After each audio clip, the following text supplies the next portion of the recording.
start the stream. 3, 2, 1. And before I do anything... Carried away, man. Let's get carried away, man. Let's get carried away, man. Let's get carried away, man. Oh, I've now got the audio of Let's Get Carried Away. With Davey's voice playing. It's digital shoplifting, and it's called... I am going to do... I'm going to work on how I can get an intro video done. So people can see, you know, just like as a program starting, and I want to get like the Let's Get Carried Away with Davey's voice with something going on in the background. So I'm going to work on with that. Oh, wait a minute. Have I got not a very good connection here? Hold on. I thought Malta was coming on. I thought I heard you mention his name. Just 2 seconds. I'm just going to shut some thingies down. Yep. Good evening, everybody. That's in the channel already. Steve, David Walker, John 73, our moderator Kingfisher. Hello, everyone. I didn't actually realise we were really live there. Yeah, and Maureen and Andrew Moore. Maureen, I loved that little ditty you put in Cabby's short about the scum wanting Regis Labrie. I thought it was brilliant. Everyone wants them. They can sod off, Kev. Who wouldn't want them? I don't know. Hold on a sec. I'm going to try. I don't know what's going on with me OBS, but I'm getting loads of dropped frame rates at the minute. I don't know what's causing it. Let's see if I can try and sort something out here. It's like it's really buffering and I've no idea why. Yeah, and for Stephen Taylor's comment there, yeah, the stadium looked absolutely brilliant. And good evening, Janet. I might have to shut this stream down and start again. I don't know what's going on. I've got dropped frames and I've no idea why. I've never changed anything. Do you know, this is what annoys me with technology. Sometimes it'll just be with you and that'll just work against you at some point. I don't know why. Does that? Are you on about it just buffering for the people watching, mate? I can see that happening as well, like. Yeah, it's because just people won't watch it if it's like this. Yeah, the old frame dropping out. And it shouldn't be like that. So I've got like 300 meg internet. I normally put it down to mine because I've got the fastest BT can offer in Devon, which is about 30 megabits a second at best. I've never had that. I've never had this problem before, so I don't know what on earth it's playing at, and I've just done a speed test. Could be something on the server, Stu. If the server's played, the server that you route through is playing up, it can cause all sorts of issues. It's just like people on the internet that just won't tune in. If it's like this, they'll just turn off. And if Kev wants to plug his thing, no one will tune in. They'll just all disappear. Start it again, man. Maureen's idea of use the old IT trick, turn it off and on again. Hammer. Or whack the top. Yeah, big hammer. Right, I'm going to stop the stream, guys. Right, I'll be back in a second. Just 2 seconds. Your picture's quite fuzzy as well and blurred, mate. That shouldn't be. No, it's dead. It's dead clear for me, Kev. Is it? Yeah. Right, we should be up and running now. Let's have a look at that. I don't know what it's good. It could well be because I think know what it could have been. I had me Steam, me gaming thing running in the background, and it was doing a massive download for an update. Yeah. That's what it is. That log your bandwidth. So yeah, that should be crystal clear now. Sorry about that. Honest to God. Right. We are back. Oh, it sounds like we've not even left. We haven't left since Saturday, mate. No. Kev, Rob, good to see you guys. You all right? Yeah, I'm good, mate. So, Kev, you want to mention something about your you get carried away your clothing store, your clothing site. What you doing? Yes, so as you'll see above the chat, there's a link there. Now, to be fair, for the last few months, even before my dad passed, this was something that me and my sister and things had spoke about. And to be honest with you, it's something I've wanted to do for years is have an online store. So I wasn't sure what to do with it or if to do it or not, but my dad says he wanted to do it, so I've done it. And it's so for especially the last month, 3 weeks or something like that, I've been really working on putting the store together. And it obviously the launch of the store is going to be towards the end of the month. And the first collection in the clothing store is obviously centered around my dad and his Let's Get Carried Away. So although I haven't fully launched the store yet, what I thought might be a good idea, and I only decided this 5 minutes ago, and that really Cabby. It is indeed. Quickly send Cabby a message saying, stick this link on and I'll see a couple of things. But I just thought I would give, my dad was on this show, so I thought I'd give people the opportunity on here, first of all, to go on and just have a look for me and give me some feedback. So give us a feedback on how it looks, what the products are like, what the design on there is like. And then if you want to be some of the first people or the first people to get yourself some items, I've put a 10% discount on there. So when you put your email address in, you'll get a 10% discount. And I'll run that for the next couple of days, maybe. Give people a chance to go on. And if they want to buy something, they can. If not, some feedback would be great in the chat, just to help me out, really, and see where I can go with it. Like the plan longer term is to do more designs, more collections. But you'll also see on the website there at the bottom that a portion of the sales will go to the Heaven branch, the Sunderland Heaven branch. Mm-hmm. And the plan longer term would be to link up with other clubs around the country and do something similar for their version of the Heaven branch, or a charity linked to that particular club. And I'll do a collection for like a clothing range or a clothing collection for that particular club, and we'll work together. So that's much further down the line. But yeah, so the official launch will be the 25th of November. There's some press being done around it in the local press, and that's when I'll be advertising it properly. So you've all got exclusive access to it for now. So I appreciate your feedback, and if you want to, fill your boots with some orders.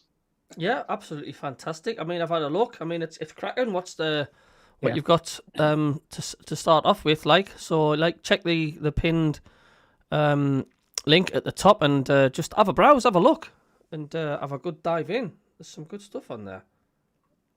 Yeah, there is. I've just had a quick squint through it myself, Kev, while you were talking. Looks really good, mate. Looks really good. Man.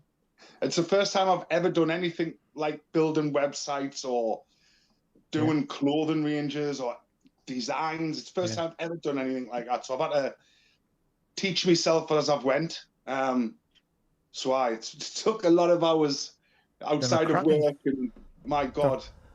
Done a cracking job, mate. Yeah. Thank you. Fantastic. So, Kev, where did you watch the game? What did you think of it? Well, I watched the first half an hour at work on the sly, and then the rest of it on my way home, but I got to watch it all at least. So I thought it was another one of them amazing games where it's just, everything kind of just falls into place for us, doesn't it, really? We kind of know our supporters. We kind of know how we're going to set up now against them teams, and how we're going to have to play to try and get a result and get some points from it. Again, the closer it got to kick off, the more I felt we're going to win. said a few weeks ago how many points I thought would pick up, and looking at the games, I always think that we'll win every game. However, when we had Chelsea coming up and Arsenal coming up, I kind of suspected we'd get beat off one of them teams and pick maybe a point up off the other. So to get 4 points from them 2 games has been absolutely outstanding. And the team, do you know, I actually love watching them defend. And I know that's not the right thing to do, but we shouldn't, you know, I actually enjoy watching us defend because it's like passion, sheer passion for the club, you know, getting themselves in front of every shot. And then obviously when we break away and we're very quick, man. We've got some pace in that team. And it's like we've got 2 teams on the pitch. We've got a full team when we're defending, and then in the blink of an eye, we've got a full team attacking. It's amazing to watch. I love it. I love it. Do you know what I noticed right from the off? We wanted it more. We were like Jack Russell snapping at the ankles. We just chased everything. We just, you know, when you got that concentration, that game face on, that hunger, that grit and that determination, that I'm going to get you, this is our stadium, we're going to do it. That's the body language and the face language I got with Sunderland. And for the, you know, and I thought for the whole 45 minutes of that first half, they couldn't handle us, Arsenal. We were just closing them down, and I just thought, yes, they passed the ball around well, but they didn't get anywhere with it. And I just thought, wow, we're hungry for this. Like, and it's, as you're saying, Kev, it was just absolutely breathtaking to watch, wasn't it? That first 45 minutes. Yeah, it was. I mean, as you know, Cabby, you were watching the game. I was listening to the game on the club broadcast, and you said right at the beginning, you know, that they look up for it. And one of the things I mentioned right at the beginning of the game was, just remember, Arsenal were playing a team that were only a few points behind them and not many places behind them in the league. That was a tough challenge for Arsenal. It wasn't a given. Yeah, it wasn't a given. It was far from a given. That was the biggest game Arsenal have had all season, that. Well, even the Arsenal fans have said that is the toughest game they've had this season.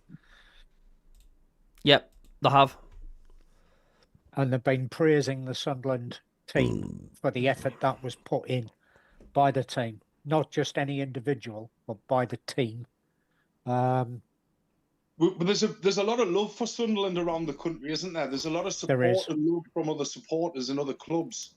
It's because they all hate Newcastle, Kev. It's because they all hate Newcastle. Even that's starting to turn. Even some of the Newcastle fans are starting to turn now. Yeah, they want to kind of say, you know, agree. You've got to give in and kind of praise us, you know. Yeah. Can I just quickly jump in? Has anybody heard from Malta or not? Is he coming on tonight? I don't know what. Cause I'm just keeping the little thing open for him. You see, for the Zoom.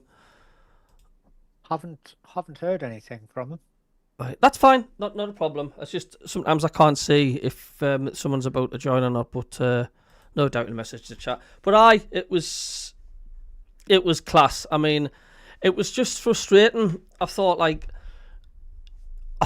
got a bit cocky in the second half, like with Lafay when he was like mucking around, and you had Robin Roos was screaming at Lafay to pass the ball back because Roos could see you're getting crowded, you're running out of options, you're running into brick walls. Lafay, pass the ball back to me and I'll get rid of it. It's like he froze like rabbit in the headlights. He got totally caught out, didn't he? He did. However, the Arsenal second goal was an absolute screamer. Oh, doesn't matter who was in goal for that one. They weren't stopping it. But I'll tell you one thing though. If you watch that back, I do not know why we backed off their goal scorer for the second. We followed him left and right. He twisted and turned, and then I don't know who it was that was marking him, but Siddiqui. He sort of, I don't know what he did. Why he did it? He backed off. I think he was in two minds because there was an overlap going on, and because you could see him pointing to say, you know, overlap, somebody pick up this overlapper just in case. and the striker just stepped to the right, created himself a yard of space, and absolutely lashed it into the net. And like you said, you know, he could have had 3 goalkeepers and they wouldn't have stopped that. Oh no. The goal scorer. What was his name again? Can't remember. What was the Arsenal goal scorer? The second goal. Old age getting of us. Yeah, it's got me years ago, mate. Anyway, Yeah. he didn't even lift his foot back. Nah. And the player himself says, he says the balls are getting easier to hit. He says they're feeling lighter. He says you don't seem to have to put much power in. It was Trossard, yeah. Trossard. I've got to be careful I say that word because I could get monetization when I say certain words. But he actually said we're giving an interview, he says you don't have to, you know, hit the ball that hard for it to fly in. He says they just seem to feel lighter, and he says because if you notice, he never cocked his leg back at all, hardly. He just he seemed to just tap it and it flew in, didn't it? Yeah. It was a cracking ball, like. They all were really. Yeah, I mean, Ballard's was. I mean, I know he's a central defender, but Jesus Christ, he could have been a centre forward. The way he took that goal, he just hammered it. Yeah. Do you know what Ballard's goal reminded me of? We ended in the final against Sheffield United. Very similar. Little touch with the left foot, and then just bang bang. Do you know what I mean? Yeah. And that's what you do in the Premier League, and you don't. Yeah, years ago, if that would have been a Will Grigg or a out like that, it would have took about 5 touches or 6 touches in there, and then it's gone. But this is what you have to do, isn't it? Bang bang, get in, and the ball was in the back of the net, and the keeper was still standing up. 3 seconds later, it was like the Arsenal keeper went back in slow motion on his backside. It was just. You've got to take the chances, you know. Like you might only get 1 or 2, and Mukiele with the long throws has added a massive dimension to our attack. He'll get us 2 or 3 opportunities that we wouldn't usually have in every game. Kev, did you know you can't be offside from a throw-in? Yeah. I didn't. We not neither Cabby nor myself were aware of that on Saturday. Is that because the ball in theory is out of play, not on the pitch? I think it is. Yeah. It's the same with a corner. You can't be offside from a corner. I didn't know that. Like, you can't be offside from a goal kick. You can from a corner though, can't you? No, you can't be offside from a corner. Coming from the byline. Yeah, the ball is actually coming backwards, so you can't be offside. Oh, if anybody in the, I'm sure we've had a few goals disallowed or corners being stopped because it's an offside flag's gone up straight away. It's been kicked. As soon as somebody touches the ball, excluding the corner taker themselves, as soon as somebody else touches the ball, you can be offside, but you can't be offside directly from a corner. But it's interesting what you're saying there. This is basic rules of football, lad. The comment there about Mukiele's throw-ins. Funnily enough, moving the advertising hoardings closer to the pitch didn't seem to affect his throw-ins, but the buggered Arsenal's up, didn't they? I'm just going to quickly say hello to a few folk on the chat. Grandpa will be proud, says Sophie Aki. Sophie, darling. Daniela M says we should have won that match. Arsenal got nothing on us. Gary says evening everybody. Davies drawn adventures. The team Arsenal put out would have beaten any team in the league. End of all you doubters. Maureen says I will have a look at the store. Andrew Moore, Kev, been checking out the store for 10 minutes. It looks great. Fantastic. Stevie, are you alright, Stevie? After the game, it gave me more confidence for our fixtures in December. Maureen Johnson, great game on Saturday. The stars were aligned. I'm enjoying the moment. Janet, we could do a Leicester. Kingfisher, good to see you, mate. He says, looks great, Kev. He says he's just signed up, which is great. Very much. Steve says our owner has kind of hinted that he has pushed for expectations higher for at least a top 10 finish, but Regis is still concentrating on getting 40 points. Hello to Keith. Lynn, how are you doing? Any more else? Keith Lynn says, what do you think about it's possible for us to get into Europe next season? We will have a crack on about that later on. Daniel M says, we could have won that match if our defenders weren't playing around with trying to get it out at the back. Watch how Leicester did it. They cleared their lines every time the ball came into their half.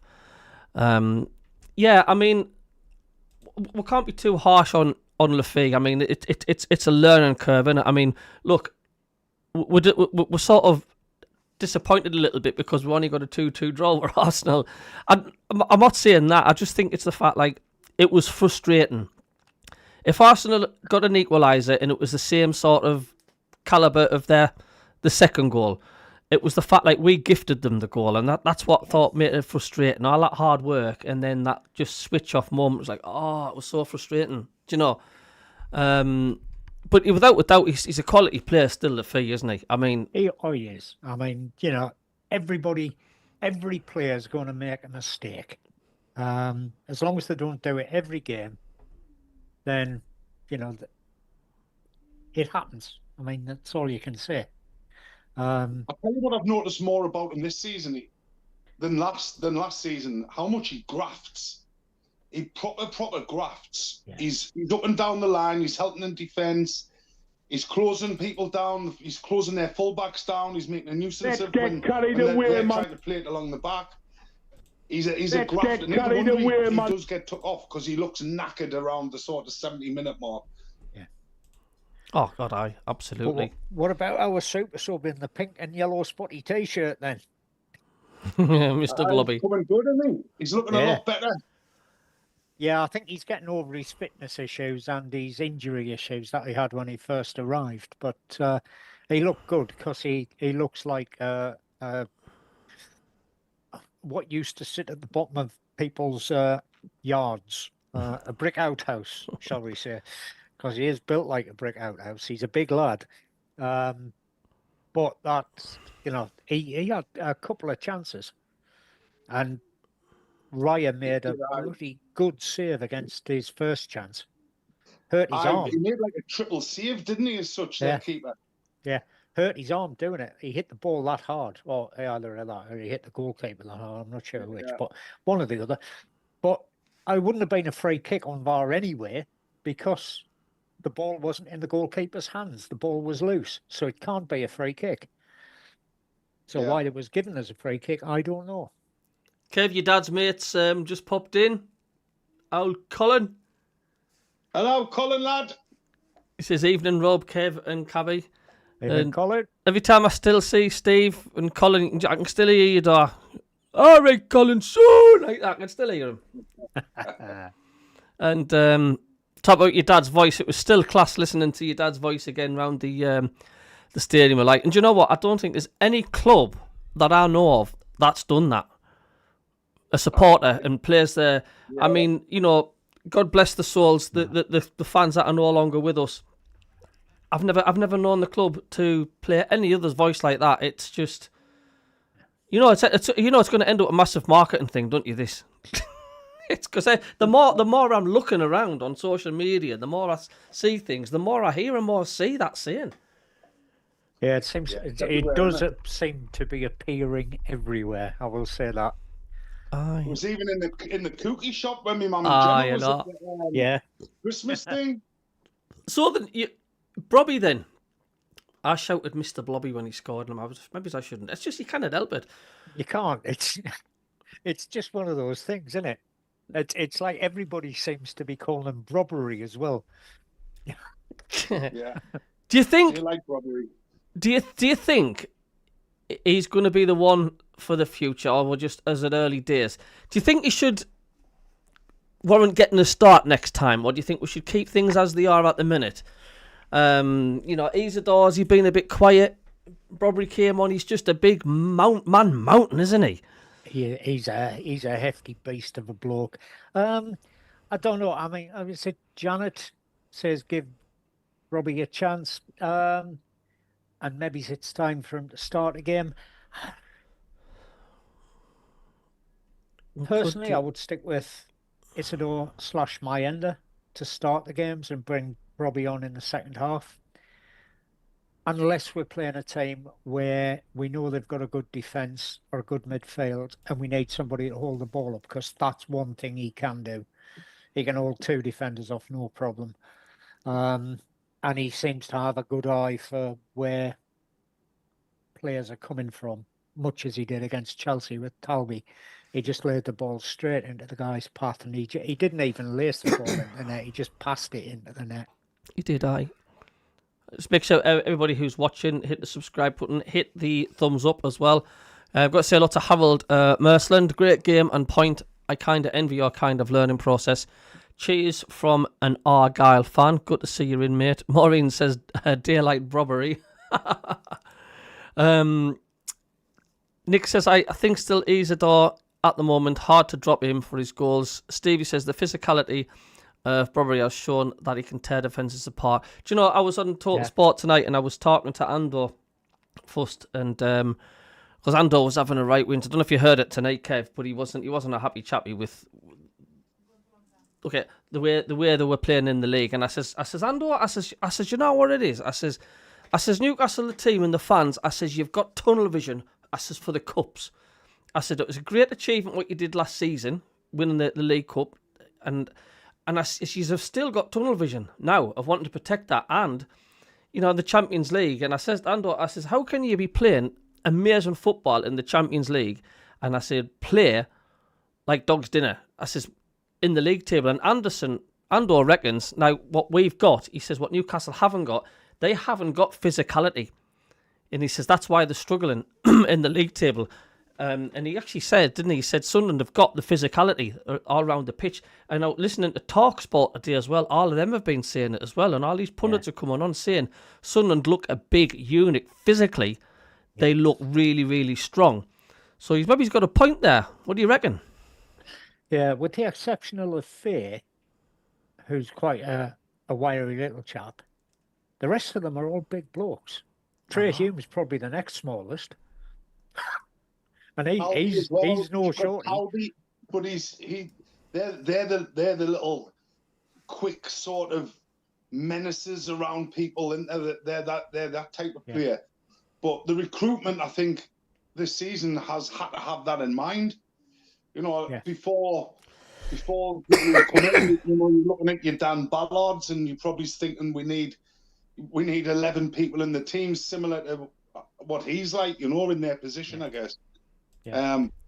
But it's massively important because you get bullied in the Premier League easily, and it's easy for your heads to drop when you feel like you can't compete with the people in front of you. I think that's what happened with Arsenal in the last 15 minutes.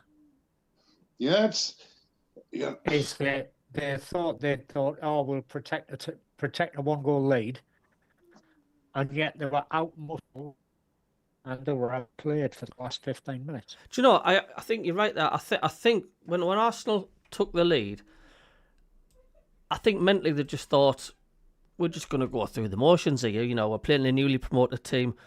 We've got this. We've got this, lads. We've beat these. That's it. Job done. We've beat these. And I just don't think they were expecting how good we are. And you know what I mean? We turned that cog again, didn't we? We dropped a gear. And vroom, the last 10, 15 minutes, we just started to play like we did in the first half. And like, they didn't know what to do. And how good is it? How good is it though now? You know, because during every match, during every Sunderland match, during every Newcastle match, I'm messaging me mag mates, and they're messaging me, and you know, when a goal goes in, it's like, oh, this is it. You know, when we went 1-0 up, it's like, this is easy, this Premier League malarkey. And, you know, they're all like, well, you know, there's a long way to go in the game and all the likes of this. And then when we go 2-1 down, it flips, you know. They're like, say, I knew you wouldn't cope and all the likes of this. And I'm like, look, there's a long way to go. There was about 10 minutes left to go. There's a long way to go. You know, subs will come on. We change. When our subs come on, the dynamic changes again. We've actually got subs that we can bring on that will change the game and give us another chance. Hence why we've scored so many goals after the 90th minute. It is the plan, you know. We're kind of, you know, the opposition's a little bit weaker. They're a little bit slower. and then we're bringing pace on, and we've got that opportunity to get that goal at the end. It's right what you say, like Kev, because in the olden days, remember when the subs came on, you used to go, "Oh, I've got out to get excited about Well, it with was so like and they so were making coming on." subs just for the sake of making a sub, wasn't it? It was Oh, just aye, I there know. was no, like, Yeah. there was no meaning behind it. There was no plan. It was just like, somebody's tired. Who can we bring on in their position? I heal D. Get him on. And that was it. It's just Yeah, absolutely. Rooster. Sadiq, he might only be 5'8", but he's still tall compared to me because I'm only 5'7". Colin says, Rob, when you were talking about that German goalkeeper from the 40s, he says there's a movie about your story called The Keeper on YouTube. Yeah, So- Bert Troutman, Man City goalkeeper, broke his neck in the FA Cup final against Birmingham and played on. I was just about to say, is that him who kept playing? Yeah, he played on till the end of the game. The Plymouth And fan. Sorry, Rob, Kevin? And he'd broken two vertebrae in his neck. Could have crippled him, but didn't. But they were tough in those days. Plymouth fan Harold says it's best Sunderland I've seen in a while. He says old enough to remember the Phillips Quinn era. My tip for you is between 8th and 10th, which is incredible, really. I mean, it's a different era, isn't it? The Quinn and the Phillips. I mean, the quality just gets better and better and better every single year. So you can't really, can I compare? No, you can't because it's just it's a different level, isn't it? The Premier League's a different level then from what it is now. Yeah, totally agree. Teams are starting to fear us now, says Kingfisher. What I'm like in Kingfisher is the fact, like, I'm driving around at work when we talk sport, the amount of times that Sunderland are getting mentioned. Do you know what I mean? The Alan Brazilian Sports Breakfast, they're talking about Sunderland. Jim White and Simon Jordan, they're talking about Sunderland. Hawksby and Jacobs talking about Sunderland. Darren Bent and co. in the Drive Time show, they're talking about Sunderland. It's like, this is class. We're getting noticed. But there's a load of Andy Goldstein, that's his name. Sorry. Yeah, there's a load of YouTube channels where it says this. This is the reason Sunderland are doing so well this season. Jesus Christ, they're a bunch of monsters, but they're good at football. That sort of thing. And there's an awful lot of people saying, this Sunderland team are different. They're not your usual fodder that have just been promoted from the Championship. So, well, that's the thing, isn't it? That our team, all bar a few, it isn't the team that got promoted from the Championship.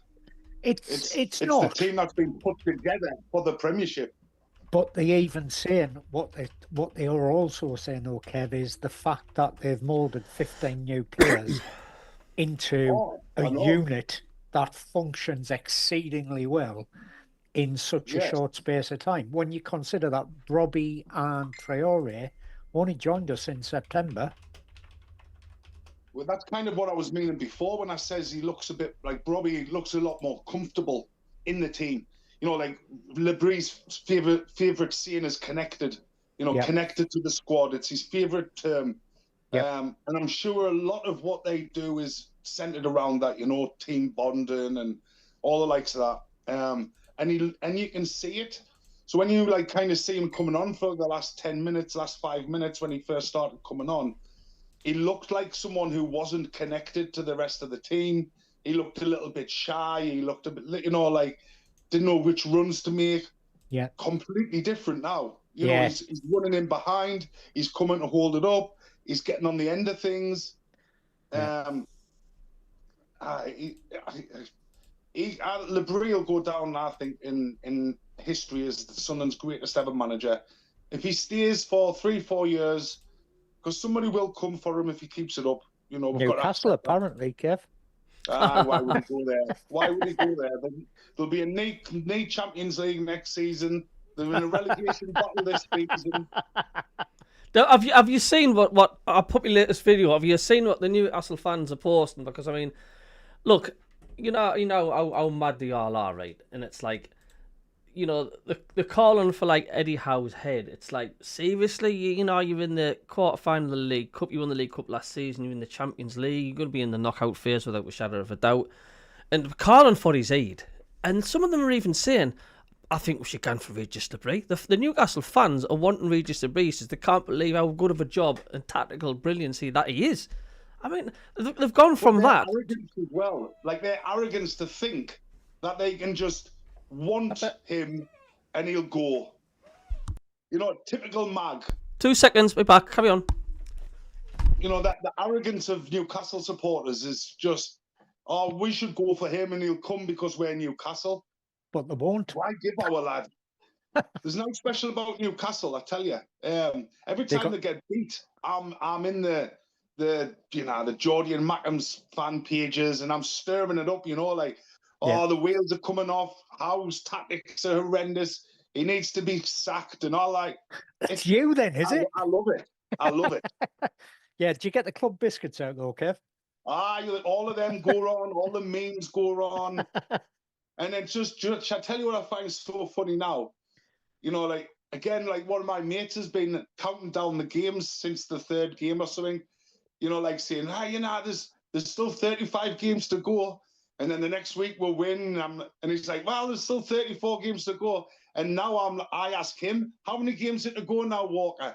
How many games to go, son? It'll get to 2 games to go, and he'll still be going, oh, there's a long way left yet. You can still drop out that top 4. 2 games to go. And some of the crap, the stats that they're dragging up to try and make themselves feel better, it's now comical. I'm waiting for, like, you know, the running out of things to see. You know, it went from you have played no one to now it's, you're not in the Champions League. Yeah, it was a weakened Arsenal and Chelsea team. Weakened teams. Then it's well, you haven't got an airport. We have it. Just gets more pathetic and pathetic week on week. It's hilarious. Funnily enough, Newcastle haven't got an airport either because that's actually owned mostly by Durham County Council.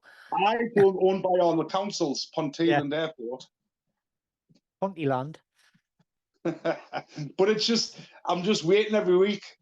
You know, which team was formed first? Sunderland or Newcastle? Sunderland. Was it Sunderland? Yep. Because I was expecting that to be next week's. Yeah. We were formed before you over 100 years ago. Because they're running out of stuff to see. A lot of it, I think, is, you know how you've got the religion thing between Rangers and Celtic. Yeah. It's actually very similar for Sunderland Newcastle, because Sunderland were formed by a group of Protestant teachers from Glasgow. Right. And Newcastle were formed by a group of Catholic teachers, some of which were from Glasgow. So there's a lot of similarities between the Rangers Celtic venom and the Sunderland Newcastle venom.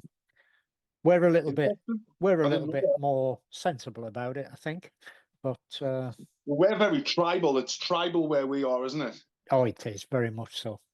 Yeah. Aye. North of the Tyne and south of the Tyne.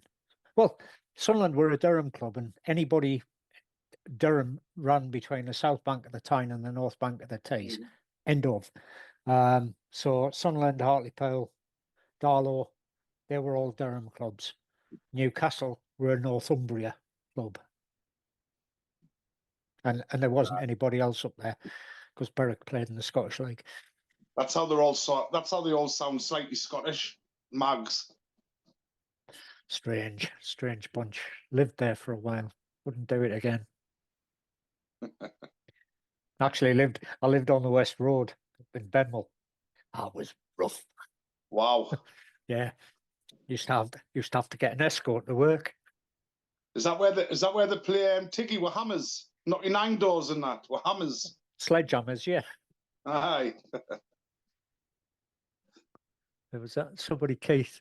Yeah, Harry, SAFC. We own the airport, not Newcastle. Yeah, very true.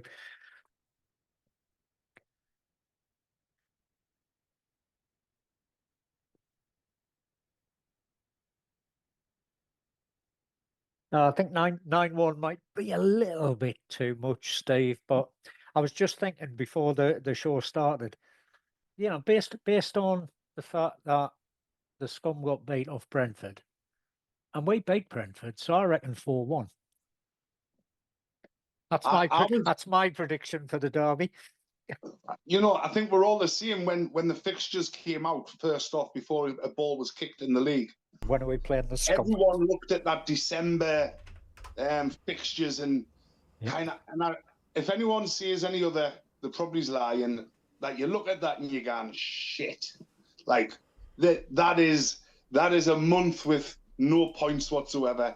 Let's just hope we get through it without sort of too much damage. But It's going to be a tough month. It's going to be a tough month. I can't wait to play Liverpool, that's for sure. Yeah. I can't wait to play Man City. I can't wait to play Newcastle. Yeah. Where would you have hoped Sunderland would be? Like, we've just been promoted, yeah, Wembley, blah, blah, blah, we're walking away. Yes, we're in the Premier League. If somebody says to you, where do you think Sunderland could be the 10th of November?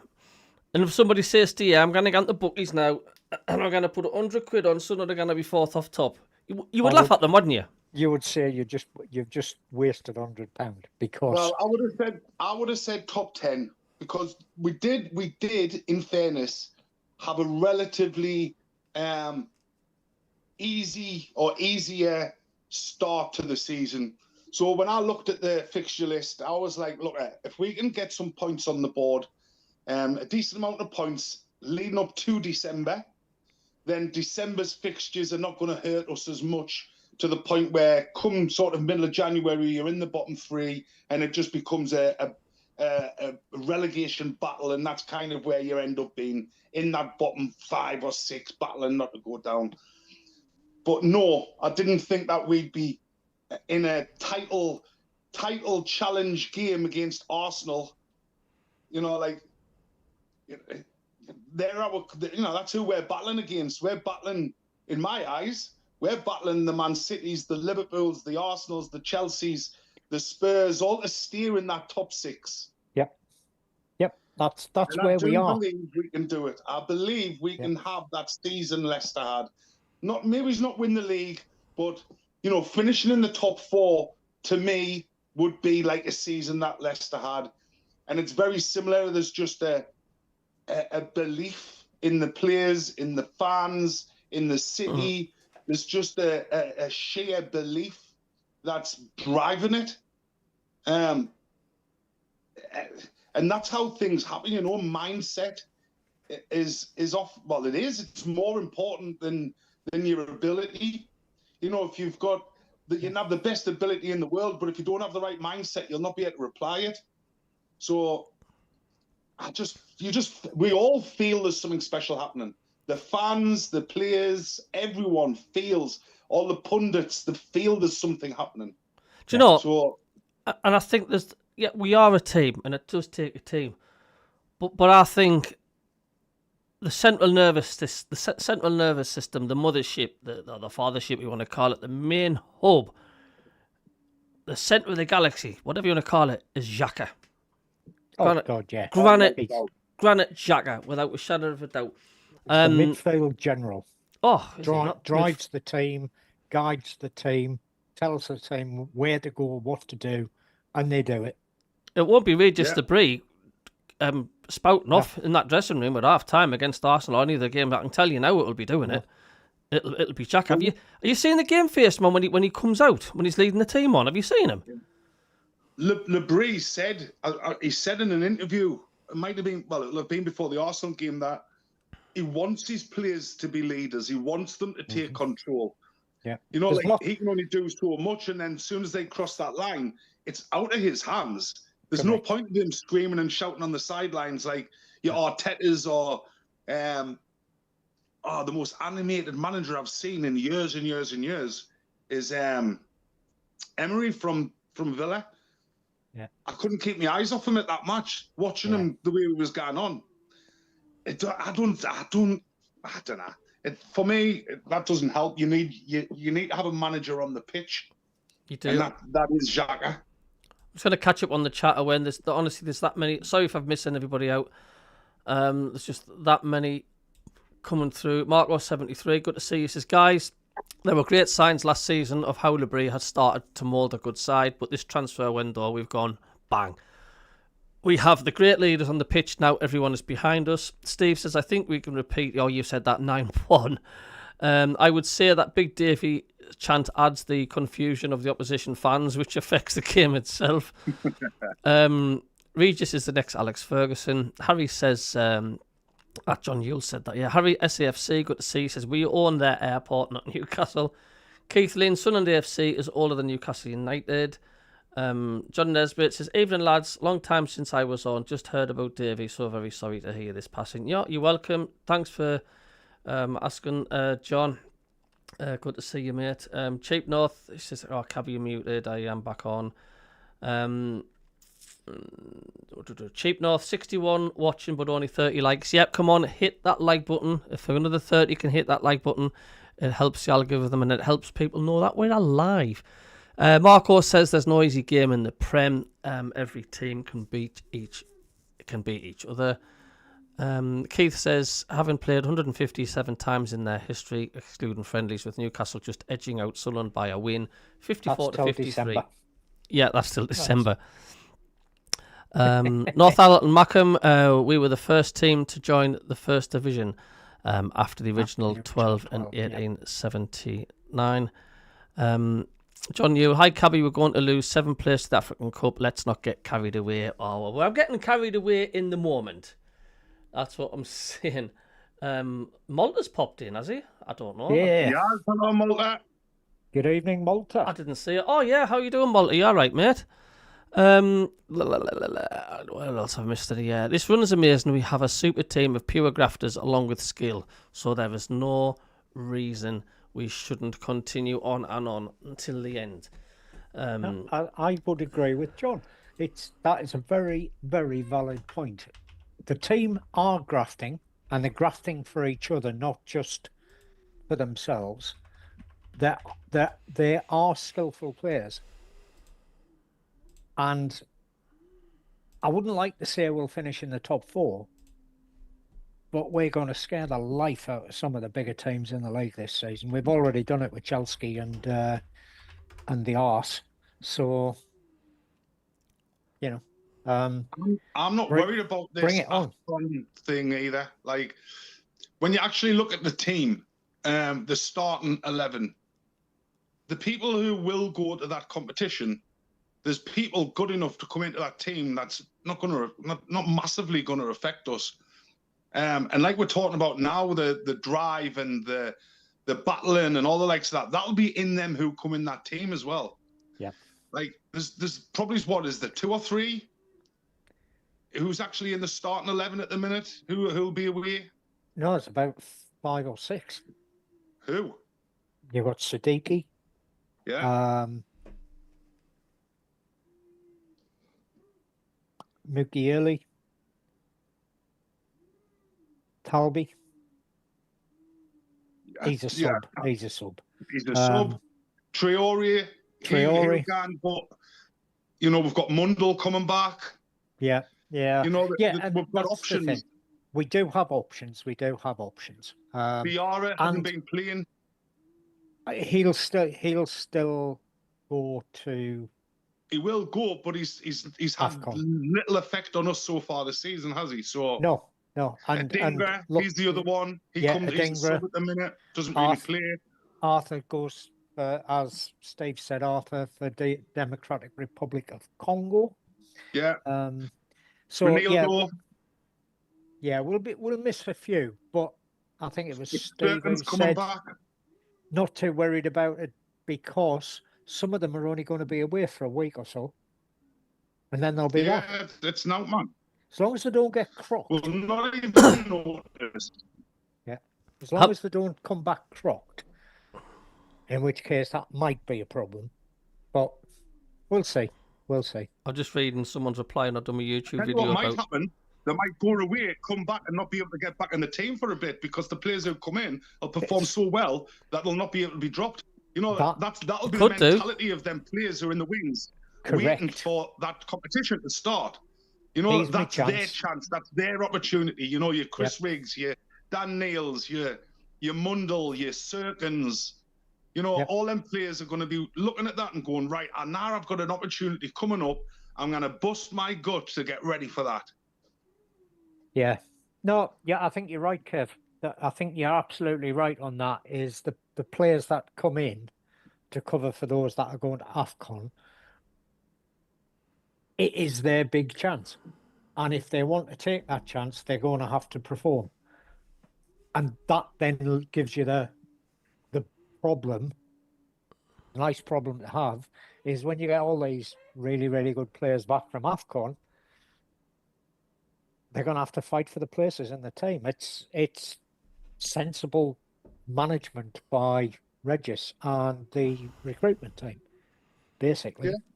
I'm just laughing at there's a Newcastle fan replied to me video on YouTube about the Newcastle fans wanting Labrie, and one guy says, "I've read all the social media comments today, and only one person has mentioned it. I don't think somehow you've read the thousands and thousands and thousands and thousands upon social media comments that's actually out there. So don't talk a lot of kafoofle." Plus, it was yesterday, what I'll say, and that, especially on one of the lives. Yeah. So come out, I've read all the social medias. You haven't. Yeah. It's impossible to read all the social media. I don't know who it was who said it, but somebody mentioned that Regis is the Alex Ferguson of Sunderland. I think that's actually a very, very good comparison, because Ferguson was good with younger players and bringing them on, i.e. the Beckhams, the Nevilles, the Scholes.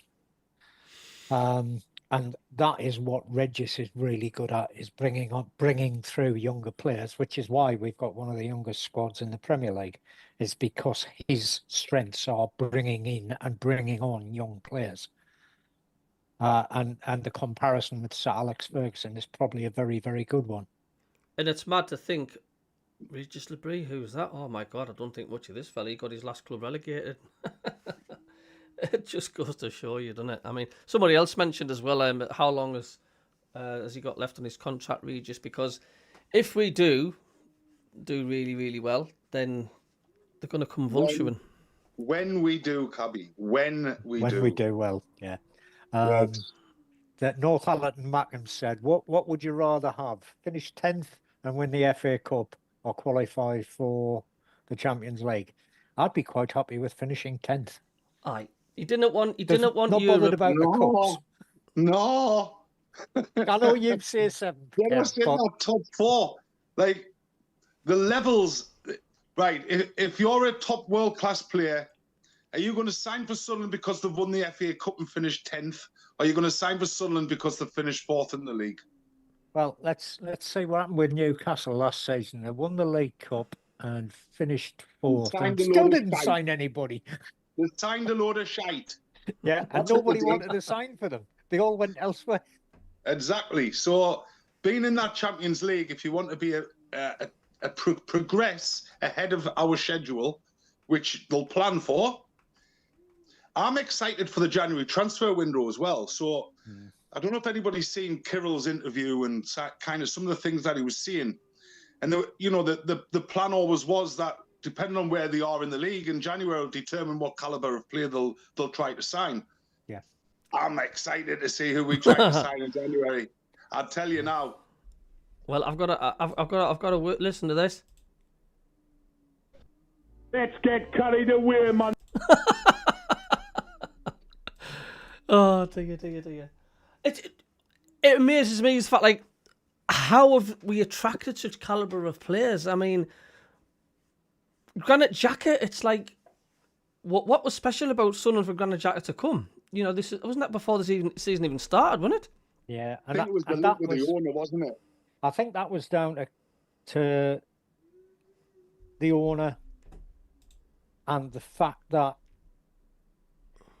I think Xhaka's looking to move into management, and he's obviously come across Regis Labrie previously, or heard of him, and apparently the owner phoned him up, because They Did I?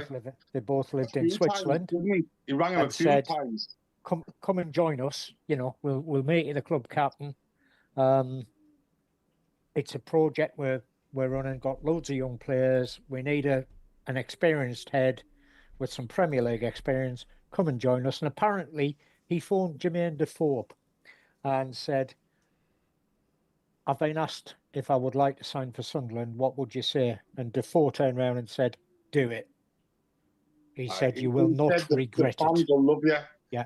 He said, you will become a hero. Yeah. And guess what? He's a hero. Sure is. And even the ugly one from the ex-Everton and Man United player has said that he's probably the best signing in the Premier League this season. Is that the one that you choose on bangers? Yeah, that's the one. He's got a mouth like a blown fuse box. Yeah, he's a really good manager. Apparently, he could go and work. He could take over from Howard Newcastle, couldn't he? It's just mental, man, isn't it? But the thing is as well, he's enjoying himself being here, isn't he, Xhaka? He is. He's having the time of his life. I'll tell you what, I think today, and it's an interesting point. So he's on 4 yellow cards, isn't he? Yeah, I know what you're going to say here. Carry on. Aye, so if he doesn't get booked in the next game, but does the game after that, he misses the Newcastle game. Mm-hmm. We'd better get him sent off in the next game then. Well, he needs to get booked in the next game, and I'll be very surprised if that isn't part of the plan. Yeah, Because it will be. would be an absolute travesty if he didn't play against Newcastle. Yeah. Ooh, yeah, I know. So is he just, if he gets one more yellow card, how many matches will he miss? One. I thought it was 9 yellow cards to miss a game, Kev. Nah, it's five, and then it'll reset after maybe it's 19 games, I think, maybe so. Yeah. And then it goes up, and then if you hit 9 or 10, you miss another one. You get another game ban. So he has to get booked in the next game, and we'll have to. Who will that put him out against? That'll be Liverpool, won't it? Hang on. Next game is Fulham. game's Fulham. Brighton. Is it Brighton? Bournemouth. Bournemouth. Well, that can't be right then. Hang on. Google.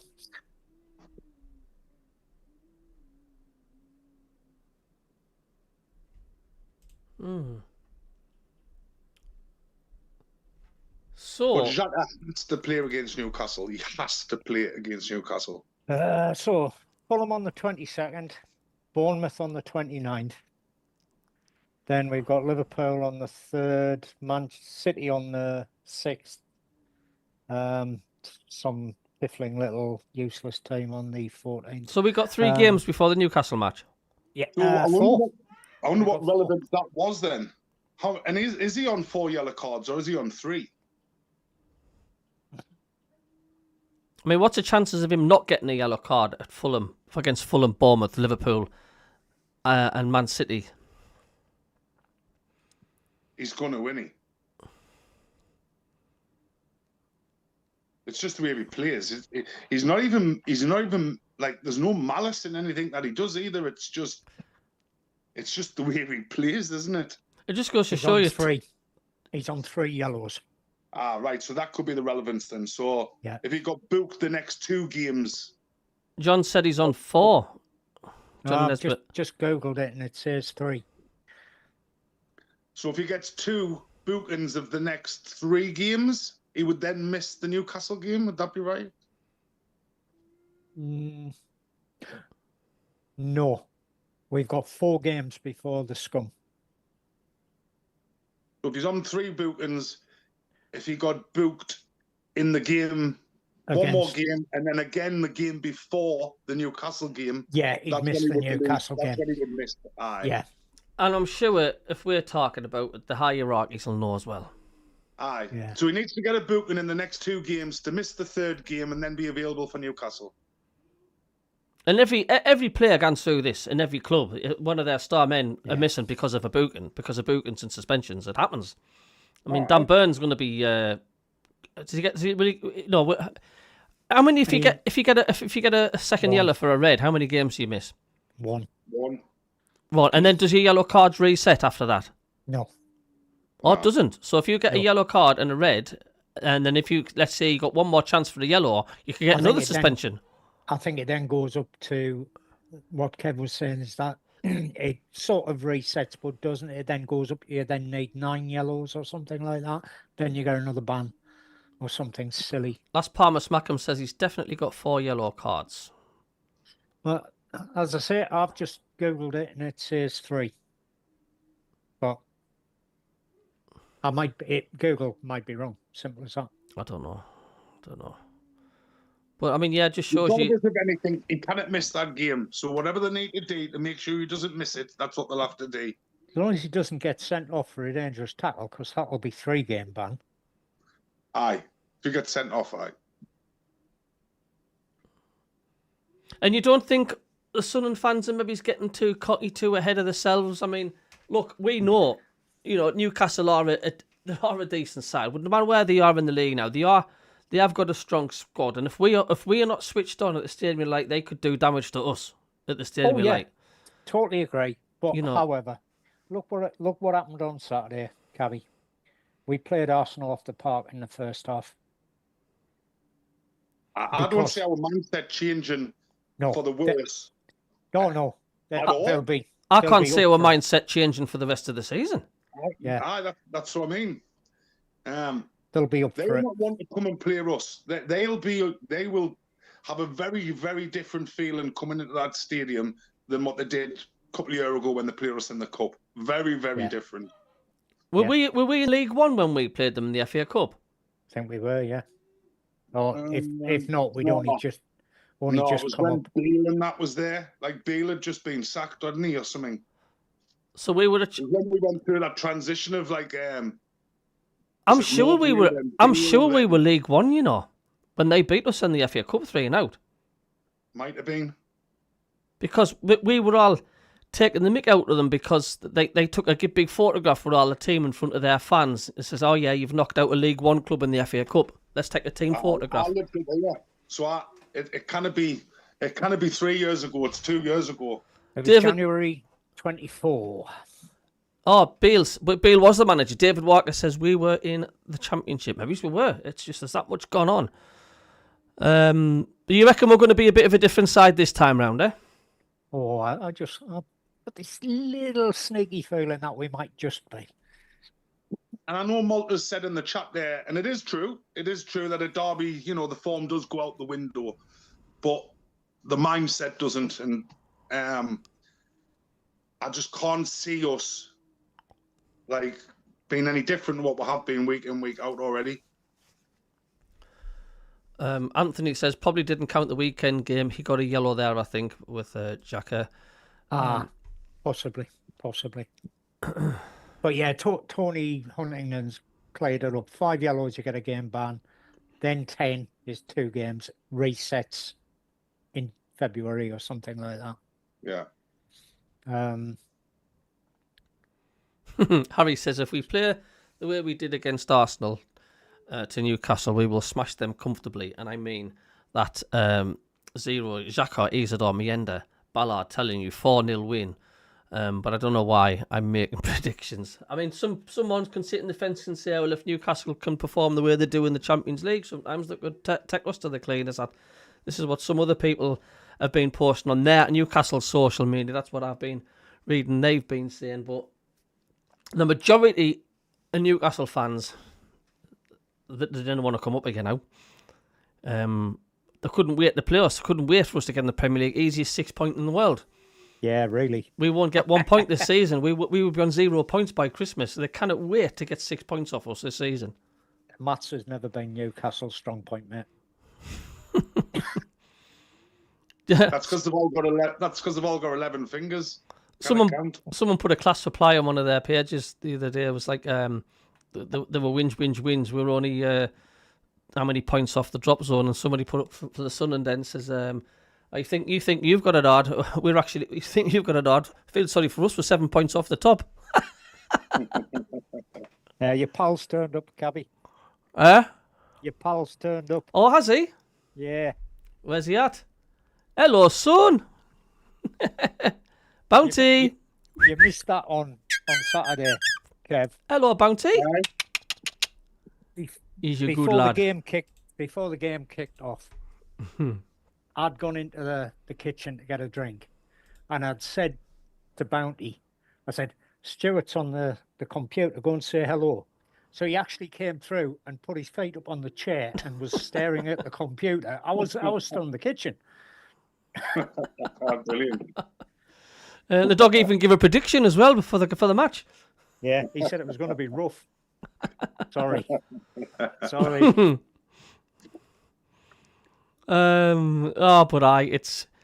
It's just mad, isn't it? It's like I've done shows in the past and stuff like this, and it's like usually by the 50 minutes you're sort of running out of things to say.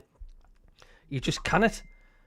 You know what I mean? You can't stop going on. Can you imagine how your dad will have been if he was on the show now? I mean, honest to God. He'd be absolutely buzzing about this. Like it's, I've said many a times before. It's I love match days, but I find them super hard because I just want to tell them everything and speak to them about everything. And I know. You know what he's like. You know when there's been a match on and he's got all the things he needs to see and all that. You know, it's a massive miss. Like, but. It's like when I hear his voice getting played at the stadium, it's like, get in, it's class. And then I get angry afterwards. It's like, he should be effing here, do you know what I mean? And it's like, it's so frustrating. And I'm not even related to him, Kev, do you know what I mean? And it's like... He's definitely, I'm a believer in all that sort of shite. That's, he's having an effect on things, It's great, man. It's brilliant. It's brilliant. It is Malta Singh says... Malta's got a good one there for you. Yeah, Cabby, can you give me your AFCON gone starting 11? Oh. Definitely, I would agree with that one. Mr. Ruff's in goal. Definitely, Patterson's not going to get anywhere near, is he? Yeah. Sirkin. Ballard. Sirkin, Ballard, Hume. Alderete. Ronaldo. Alderete, sorry, not Ronaldo. Alderete. Yeah. Who we got? I know Xhaka's going to be there. Hume. Yeah. Xhaka. Ricky. Isidore. Mayenda. Mienda, yeah, because he's Spanish. Mondel. There's your team. That's the first 11 there. Enzo. Yeah, Lafay. Yeah. Yeah, Brobby, Mr. Brobby Lafay. Yeah, Brobby. Tell you, man, we're alright, man. We've got two first teams. I think Mookie Early will be away, won't he? Is it the? I'm not doing that. Oh, he's from. Is he not French? No. Google again, mate. Google again. Mookie Early. Yeah, I'm going to do a little quiz. I did this last week. Hold on a minute. He is French. Right, I'm gonna. Yes, he is French. Here's a picture. Yeah. Coming up, right? With his Oh, face blocked out. It's not one of these again, Cabby, is it? It is. Who is that player? Do you know?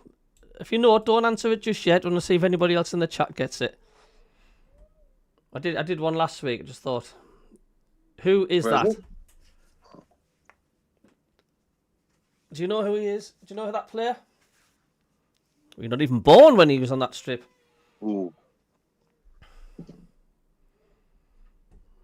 Do you know Rob? It's Kev? not him then. It's not him. Any idea for me? No. And I do know who it is, but buggered if I can remember his name. Is that the Argentine guy we signed, Cabby? Don't think he's Argentinian. That era was just when I was starting to support them, but I was too young to go into the matches. I was only about 12 or something. I would say that's Well, was that about 1956 or something? Cabby, was that? no, that were me, Kev. That were me. No, that was Robert the still high in the straw on the pitch. I think that's early 80s, isn't it? Cowies. Was early 80s. Well, everybody in the chat, you are correct. Howard Gale, of course, yes. Howard Gale. And I always remember one match at Roker Park in the commentary. It was 0-0 against Man United. And he totally air guitared the football. He went to strike it and he just totally smashed the clean air, hit nothing. And that's my memory of Howard Gale from Metro FM's commentary. Howard Gale's missed it completely when he was just about to smash the goal to make it 1-0. And that's the only thing I remember Howard Gale for, was that radio commentary.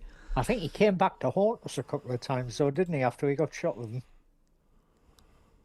him? I think he did. Ronaldo goes too, says Paul Graham. Yeah, he plays for Mozambique, is it? Mozambique, yeah. Oh no. We've got good enough cover in all them positions that them players disappear. No problem at all. So we've got passes into the penalty area. Mohamed Salah is top with 40. Bruno Fernandes, Man United's 39. Marcos Senesi of Bournemouth, 36. Enzo Fernandez for Chelsea, 33. Lucas Paqueta, West Ham's 32. Kieran Dewsbury Hall, 30 for Everton. Alex Iwobi for Fulham, 30. Granit Xhaka, 28 for Sunderland. Bruno Guimaraes for Newcastle, 25. Jordan Pickford, 25. And every statistic I'm seeing, Xhaka is there. Literally, and every single... Crosses into the box and Jordan Pickford's got 20-odd. Aye, how many passes into the penalty area? Oh, that's big wellies up the field then. And for interceptions, we have a 7th position. We've got Noah Siddiqui, 16. And we've got Moses Caicedo, 26 for Chelsea. Big chances created. We've got Granit Xhaka down in 8th position with 5. Doku for Man City, who's got 5 chances. Goals scored, Erling Haaland, 14. Thiago Brentford, 8. Danny Welbeck, 6, which is class for considering his age. Mateta, 6 for Palace. Semenyo, Bournemouth for 6. Didn't he play for Sunderland once on loan? Aye, he was rubbish. I know, that's mental. Brian and Burmo for Manchester United, 5. Creepy for Bournemouth, 4. Walter Marde from Newcastle, 4. Richarlison, 4. And Wilson Easter on 4. Yeah, but to be fair for Jerry Built, what Voldemort, he didn't actually mean any of them. They just hit him and went in the net. And which goalkeeper? Is that what I meant? Yeah, Voldemort. Which goalkeeper has kept the most clean sheets in the Premier League, would you say? It's Roofs, I think. Or is it Raya? Arsenal? Yeah, Got to be Raya. David Raya, Arsenal. And where would you put Robin Roofs in the top 10 of how many saves, clean sheets? He's 4th? He's got to be 3rd or 4th. He is joint 5th with 4 clean sheets. That's because he conceded 2 on Saturday. It's brilliant, that, though, when you think about it, isn't it? It is. And here's another one. It is. Who's top of the top 10 in the Premier League for how many saves being made? That's got to be Roofs, I reckon. Because he's made a lot of saves. What do you say, Kev? What was the question? Top what? Who's the top 10, the most saves a Premier League keeper has made so far? I would say our keepers up there. Newcastle keepers probably is up there, and Al Pope. Martin Dubravka is top for Burnley with 46. Robin Roof's second, 39. Jordan Pickford's way down there in 8th with 29. Nick Pope is 36. So he's been a busy boy, or Robin Roofs, hasn't he? Yeah, he has. He's brilliant, mind. His distribution. When I was watching his distribution and his calmness on the ball, he's part of the back four, isn't he? Like he's like part of the defense. He's part of the play. Yeah. I can't imagine Pato ever been as comfortable and as productive with his feet as what he is. No. And finally, Aerial Jules 1. Ballard, it's got to be near the top. He just out muscles everybody he goes near. Well, James Tarkowski is top with 49 for Everton. Yeah. Virgil van Dijk, 48, second, Liverpool. Van der Berg, Brentford, 44. Joe Rodon, Leeds United, 41. And Dan Ballard, joint 5th and 6th with 40, with Matthias Delic of Manchester United. So every stat that you're seeing in there, it's got a Sunderland player. Yeah. And what, I mean, if you follow the BBC, getting his name again, he does a weekly best 11, best Premiership 11. And he's had Sunderland players in there most weeks. Ballard this week, previous week we had 2 in from the win at Chelsea, which was Xhaka and Ballard. And there's normally been a Sunderland player in the best 11 in the Premier League this week. Troy Deeney, is it? Yes, it was. Yeah. So, the fact that we're getting players into that selection means they are catching people's eyes. And on the latest supercomputer predicts table, that Sunderland will finish 15th with 43 points. Shows you how miles off it is. They must be using a ZX Spectrum computer, because they've got Wolves finishing on 29 points bottom. They're not going to make 29 points. No. Well, they'll get a new manager. They're getting the Smoggy manager, aren't they? Yeah. Yeah, the Middlesbrough from Middlesbrough. The Middlesbrough fans are kicking off big time about that. Like, it is pretty dirty play in mind, that, isn't it? I mean, it is. It's a strange one. I wouldn't be happy if I was a Middlesbrough fan. Like, mind you saying that, he's from Wolverhampton. He used to play for them. Yeah. He's coached for them before. It's his home. It'd be like Kevin Phillips. Kevin Phillips coming to Sunderland, I suppose. Well, not so much Kevin Phillips, but somebody like Kevin Ball. Somebody called Kevin. Kevin Ball. Somebody called Kevin. Yeah, coming to Sunderland, having been a star player there, even Kilburn, and then or going to the Smoggies and then getting offered the job at Sunderland, they jump at it. Yeah. And it's a Premier League team, and Edwards, where did he come? Was he not the Plymouth manager at one point? I think he was, actually. Yeah, I think he was. Did he take Plymouth up through the divisions? I think he did. I'll tell you what, we've got a Plymouth fan on the viewing tonight, so he might tell us. I'm forgetting the guy's name. It was John, not John. Yeah, Anthony. Hope they get relegated and Borough go up. Where he's from or who he's played means nout. I did say somebody's in from Plymouth. I will get some wedge though, wouldn't he? Because seeing that, he'll not have getting anything for becoming Middlesbrough manager because he was unattached, wasn't he? Yeah, he got picked up by the Smoggies because he was unattached. But there is a Plymouth fan in the chat, and I'm just trying to find his name. That's quite a way up, isn't it?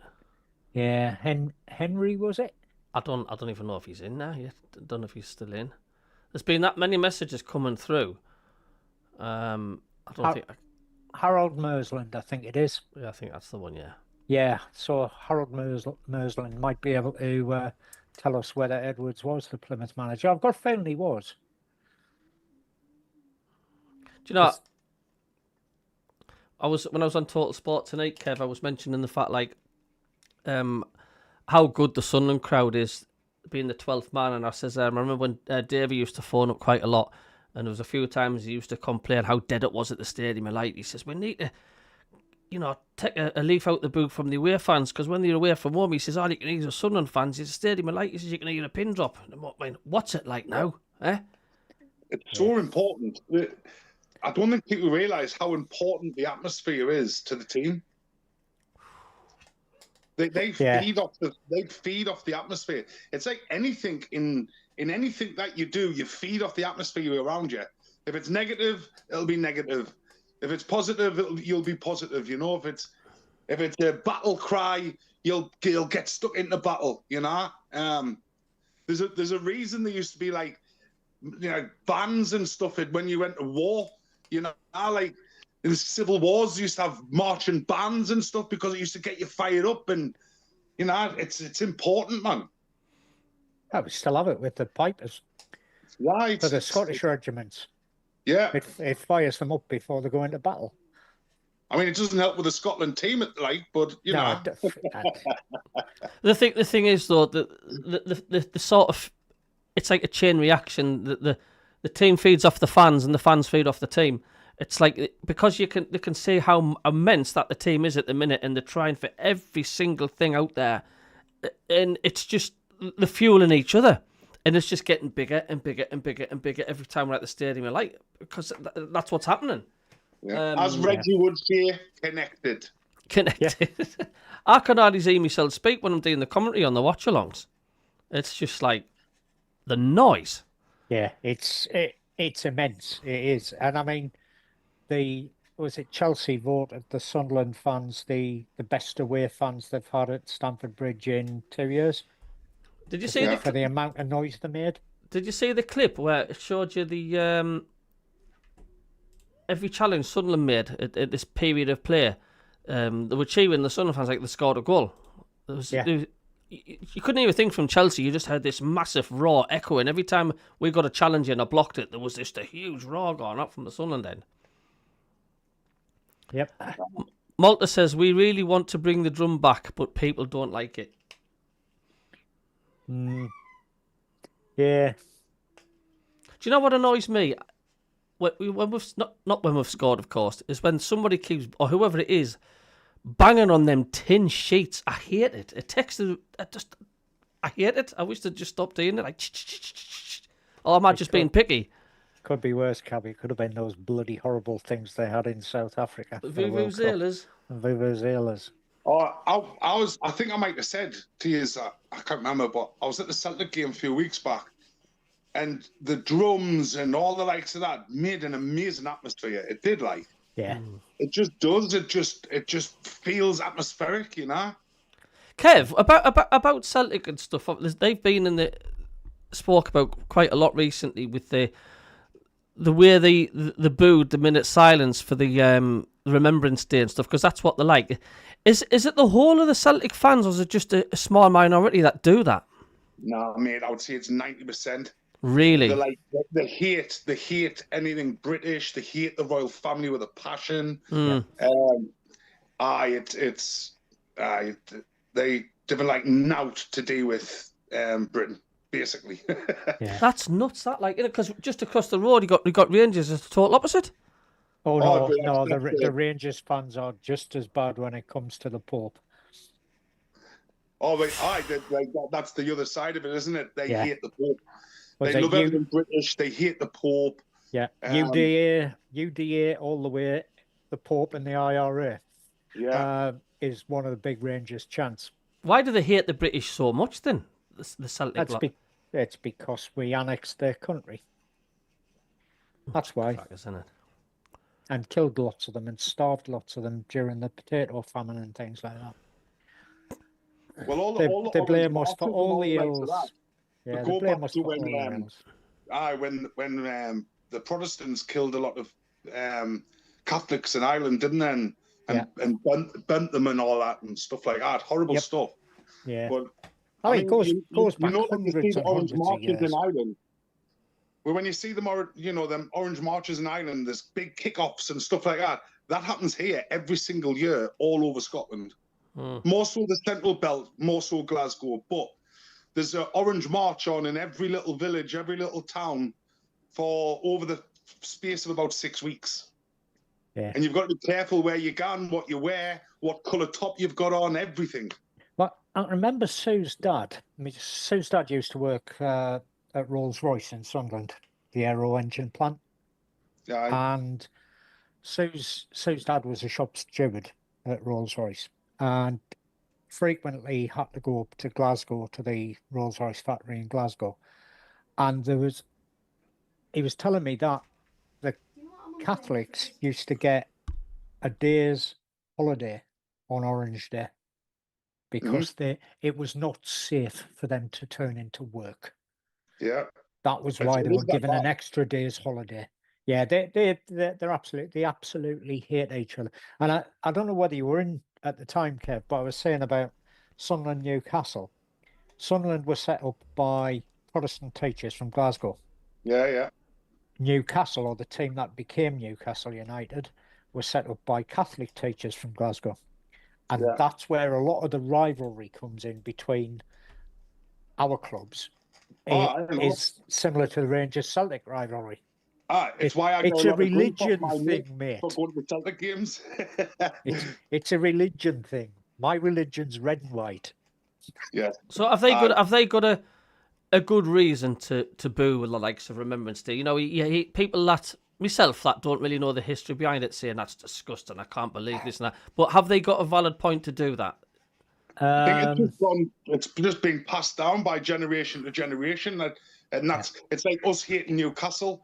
You know, like when you're born to hate Newcastle from day one of your life. You're taught you hate Newcastle. It's the same thing. I think to answer your question there, Cabby, I think with the Irish were neutral during the First and Second World Wars. So they weren't involved and they didn't have that many troops involved. So although the Remembrance Service is for all of those killed in conflict. Yeah, it's not just... Is that where do you think Celtic's getting it possibly a bit wrong? Because it isn't just to do with the World War One and Two. It is a lot of... As the present day now, people losing their lives. Yeah. And I think that's what's getting people's backs up. Yeah, you're right there, Rob. I think that's why people have also getting the backs up is because the fact, like, even as we're speaking now, the soldiers being killed. Yeah, but I mean, it was like that tour rag that used to play for us, McLean. Yes. Always refused to wear a poppy, and he still does. Dick. Aye. That's all I've got to say on the matter. It's a strange one, isn't it? It's just been in the headlines quite a lot, you know, because if you'd seen it, Rob, they were whistling. It's always the same. It's always the same. I mean, they were singing "Lizzie's in the Box," weren't they, when she'd passed away and all that? Yeah. Yeah, that's. Let the Palestine flags up though when you're gone, which yeah, the People's Republic of Parkhead. So transfer window coming up then, do you think we need to strengthen much in January? Possibly a goal scorer. Possibly, I'm saying. We've got one. Wilson's doing a cracking job at the moment. I think Brobby will come into his own. We've got Mayenda, we've got Mundell come back, so possibly, but I don't think we need anything defensively. We've got some cracking defenders. Have we got cover if Ballard gets injured? Yeah, because we've got Alderete, and I think Mukiele can play left back or central defence as well. Is it? Yeah, it is Mukiele can play left back or central defence. So yeah, we've got plenty of cover there. I do think Malta's right. I do think we need a recognised striker. Yeah, and Yeah. that Barcelona link is. I've seen that a few times today. Las Palmas Mackham's mentioned it as well about Fermin Lopez. Sunderland trying to get some paperwork sorted out, ready to pounce £80 million for Barcelona's Fermin Lopez. But Yeah. That's who Newcastle tried to sign in the summer as well, wasn't it? aye, For me, the transfer window is it'll be a fantastic opportunity for us to sign a higher caliber, higher quality players than what we already have, and if we can, we should. are we limited No with how matter much we where can on the spend, pitch that Kev? may be. Are we limited how much we can spend? Seeing that don't we've think spent. so. We'll be I don't limited. think But so. we've just done a deal, haven't we? Where we've kind of loaned 100 million on the promise of future revenue for the rest of the season.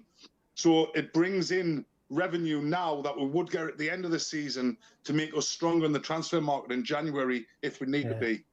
Yeah, I don't think it'll have any effect on PSR. No, I think we could go out and spend 150 million again.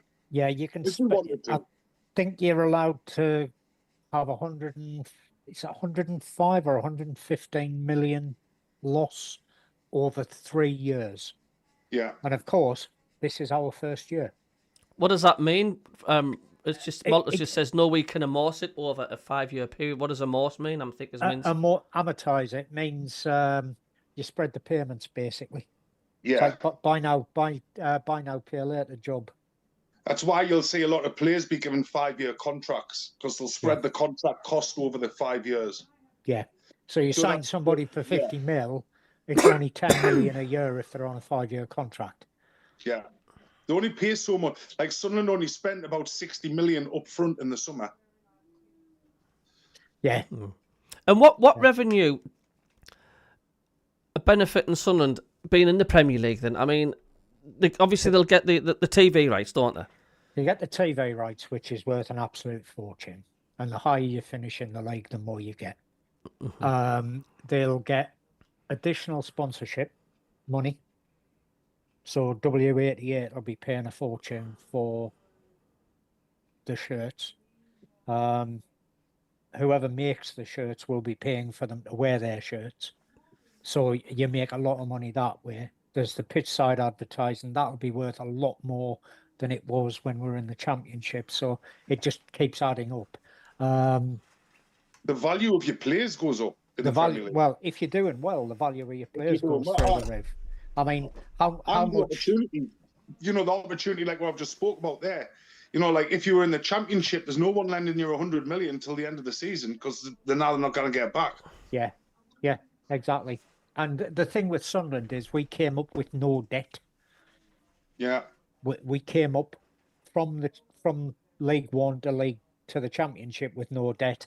We were in the Championship. We didn't spend anything that we couldn't make back straight away from gate revenue.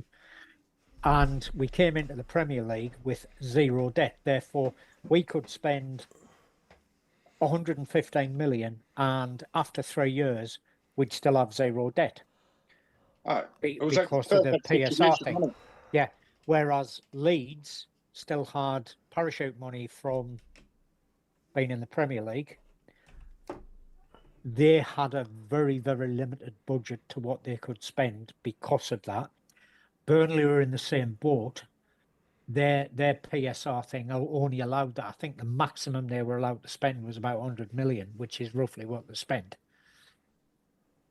Yeah. But they won't be able to spend money in January because they've already maxed out, sort of thing, what they had available.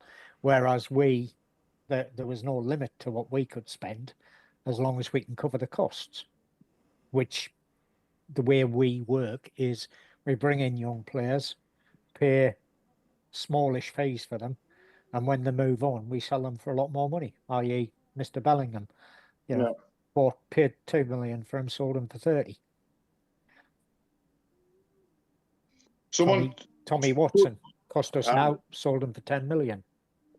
I mean, we'll definitely trade players at the end of the season, and you know, there's a few people mentioning in the chat there about Patterson seems to be on his way to Leicester or Southampton.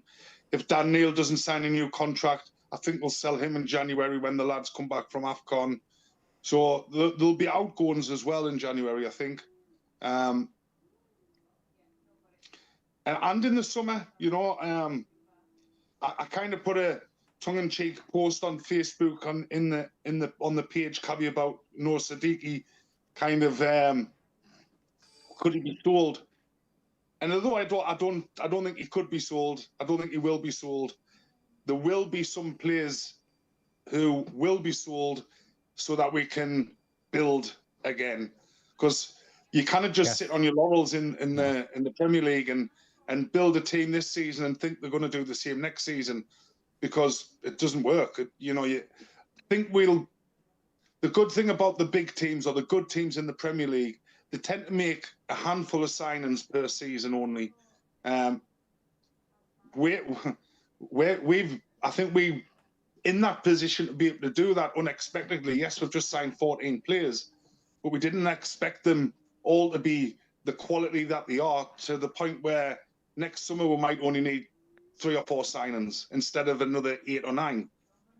Yeah, yeah, and I think you're absolutely right. What you've just said there, Kev, is because we've got a team, we just need to add a few players to it. We don't need to go out and buy another 14 players. We might just need 3 or 4. Yeah. And if you've got a similar budget, that's 3 or 4 decent players. Yeah. And then anything you sell on. And I've just seen a comment from Steve about Diarra might be going in the summer. Well, I mean, the thing is, Diarra's only played a couple of games, so then he got crocked. And we've yet to see what he's going to be like. He looked good in the games he played early in the season. And selling Patterson and let's say, you know, selling Patterson and Neil, they go down as a pure profit because they've come through the academy. Yes, which is a big tick on your PSR sort of spend as well. So if you got say 15 million for Neil and 10 million for Pato, that's 25 million quid off the PSR rating because they're homegrown players. Yeah.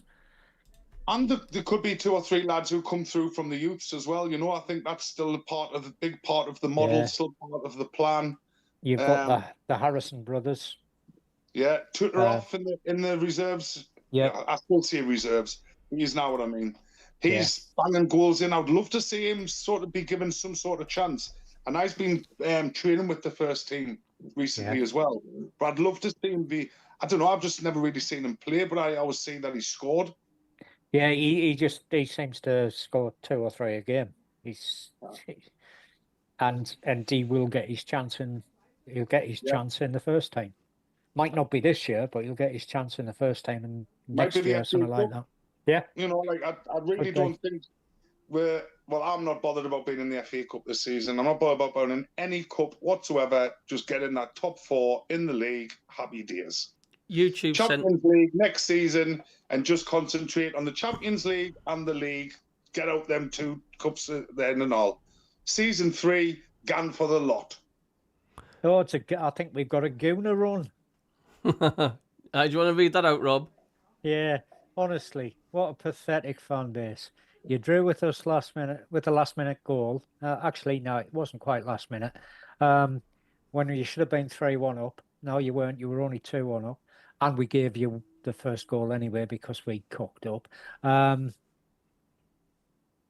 We all know what happens next season. Arsenal getting relegated. That's a real surprise, I'll tell you.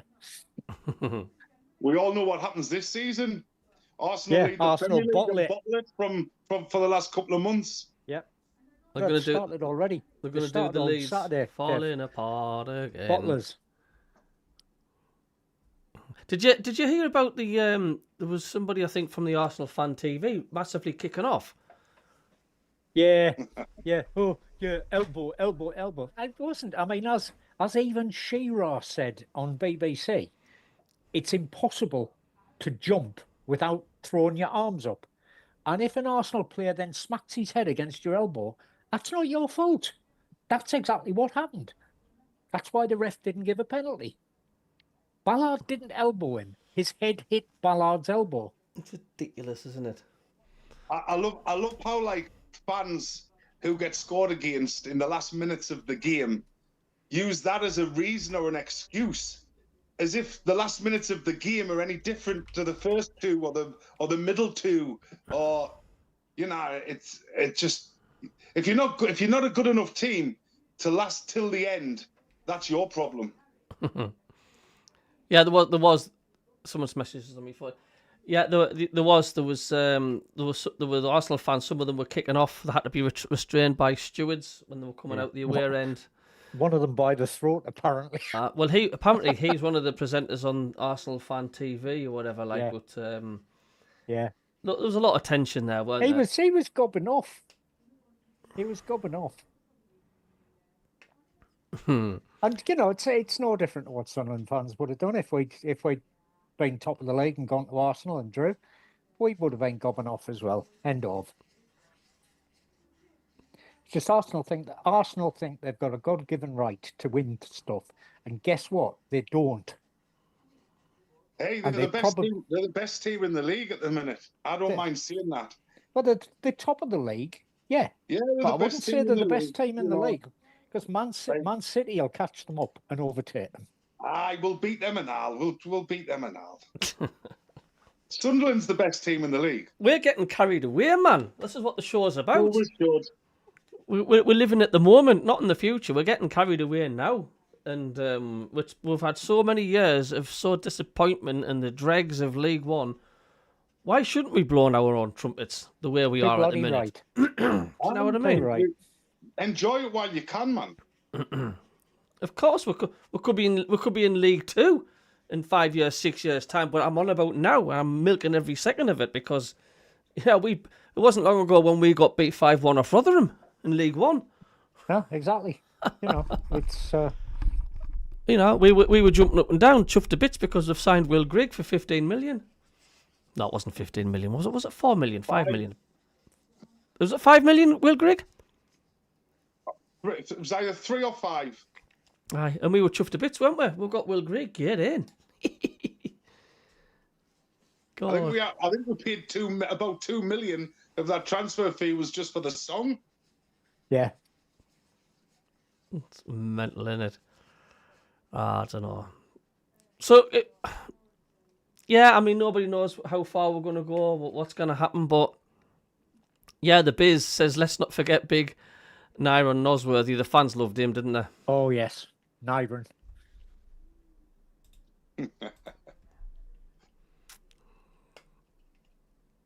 Aye. The big Frank Bruno of football. He got on with the fans well. We used to always laugh with Nyron Nosworthy because rather than clear the ball, you could be 1-0 with like 20 or 30 seconds to go, and he'd start taking players on in the 18-yard area. He'd start taking the forwards on and mucking about. It's like, what are you doing? Do you know what I mean? That's what he did. Good old Nyron Nosworthy, and it's like, look, the sky's the limit with Sunderland, isn't it? I mean,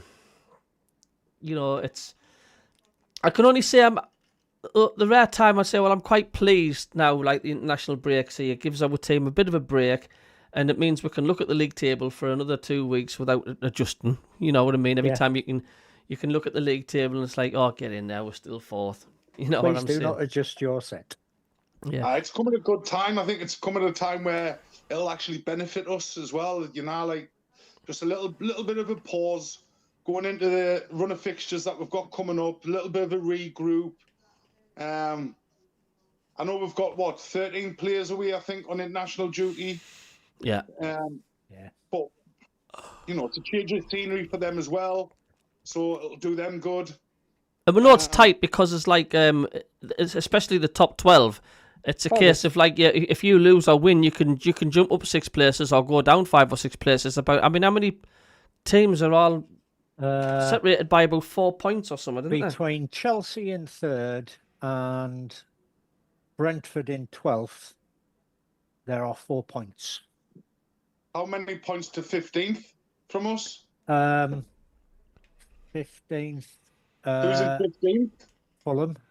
What about 9, 14? 8 points between them. 7 points between the team in 14th, who shall remain unmentioned. The unwashed. Mind the gap, lads. The unwashed.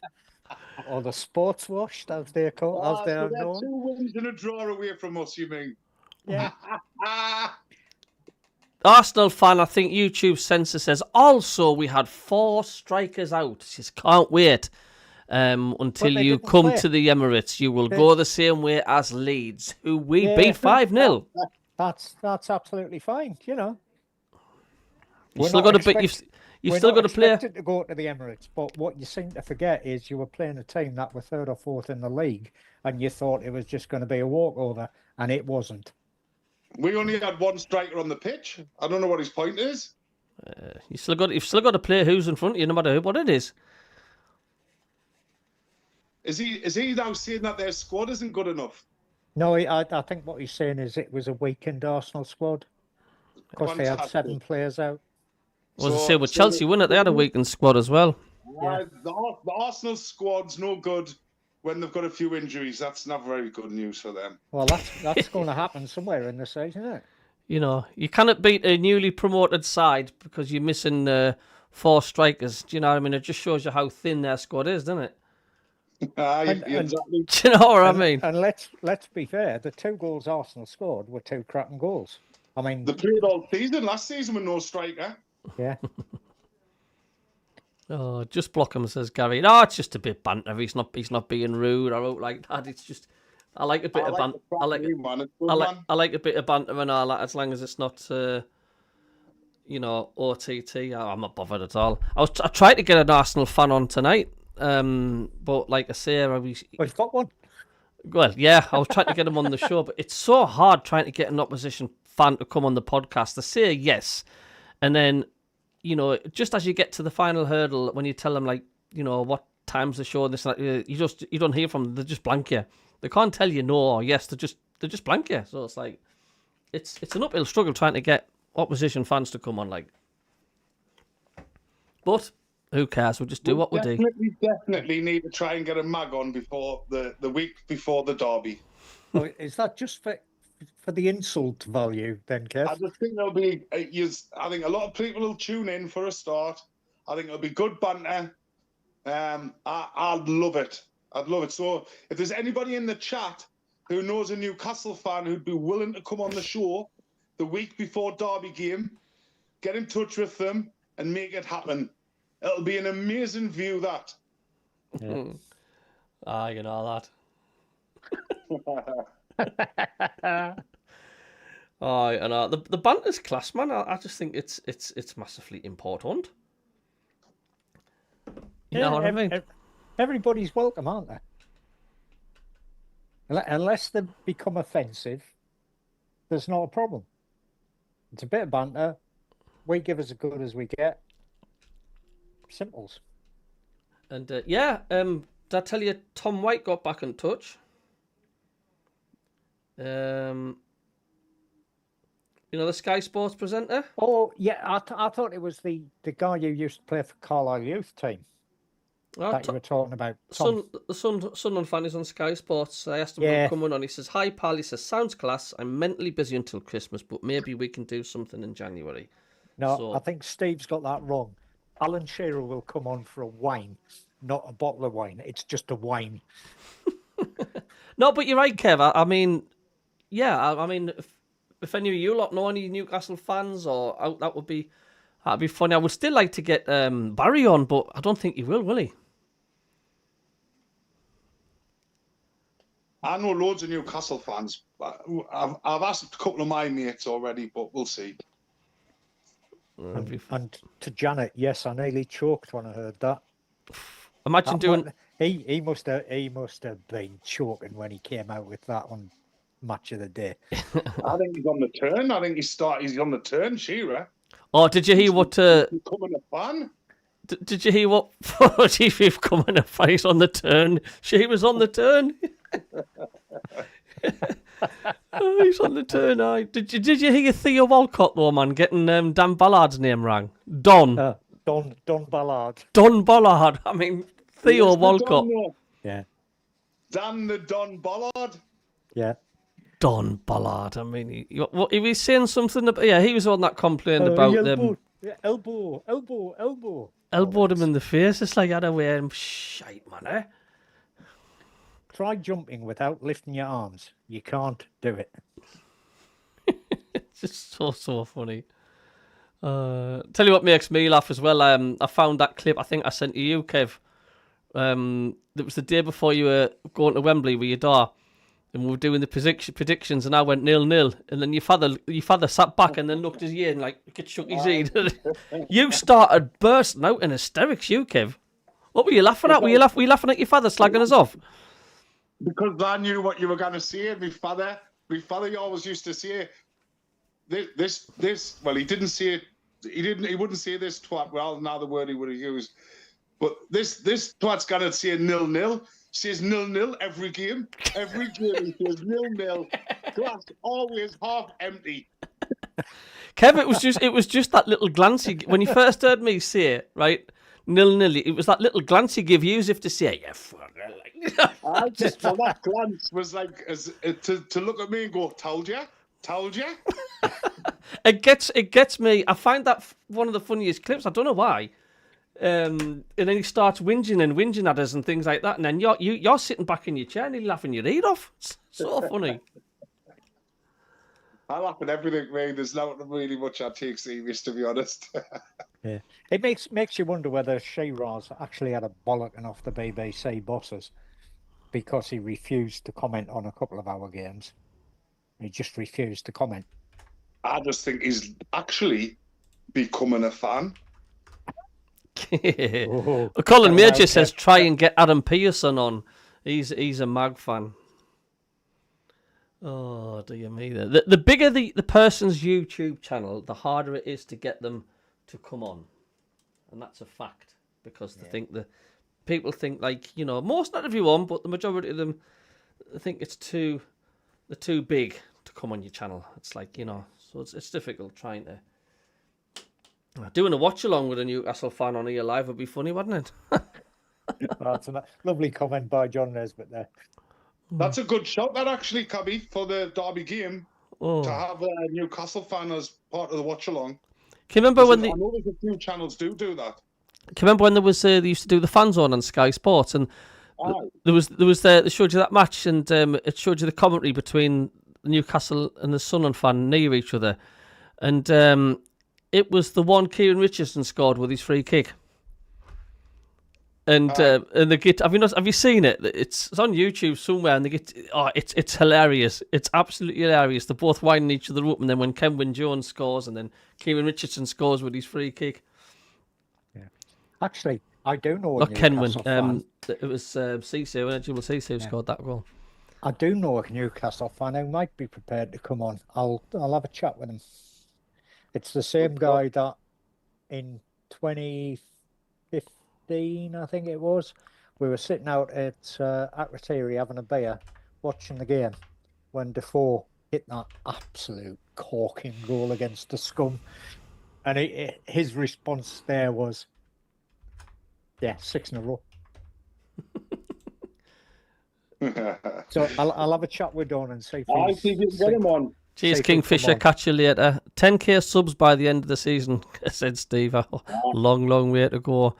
Kev, seeing there's a few more people in the chat, do you want to just quickly, before we're gone, do you want to quickly just get on about your clothing thing again? Because there was only about 10 or 12 people watching, but there's like nearly 50 odd now if you want to mention it again.